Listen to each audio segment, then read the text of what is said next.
great conversation to have, because actually what we're fighting in this whole conversation is the argument between 9 to 5 and productivity. Because you may not necessarily need to be in the office 9 to 5 to hit the same level of productivity. And sometimes the 9 to 5 grind isn't as productive as actually this is the task that you wanted to do. So there is a whole load of other conversations that need to be done within the workplace to begin to assess how do we measure what productivity actually really looks like. And can we ensure that our teams are growing rather than staying stagnant, or worst case scenario, depleting because people are just leaving. And so it is this whole kind of, how do we begin to look at, well, okay, how do we look after people and begin to figure out how that impacts on our work, so as we can actually be looking at productivity and positive mental health in the whole mix. So it is about trying to understand your industry and what is normal for your industry.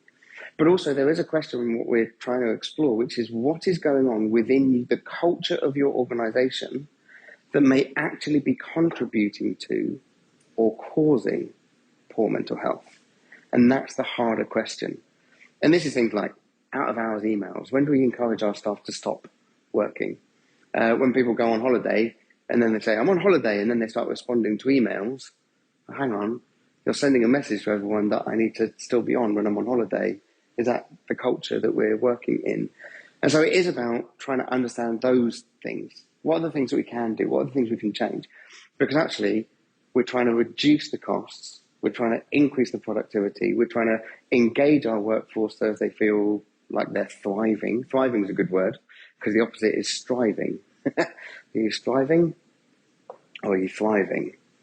Because there is a significant difference if I'm literally just getting from one day to the next, to the next, to the next, to the weekend, to the next. A lot of people are in that kind of just about surviving, you know? Or are they really thriving in their workplace? The stresses that are going on, not only for us, but for the people that we are supporting. So how do we begin to change the culture of the workplace that's not saying, oh, let me solve everything for you, but it is saying, you know what? We'd love to be able to support you as you go through this stuff. This would love to be a safe place for you.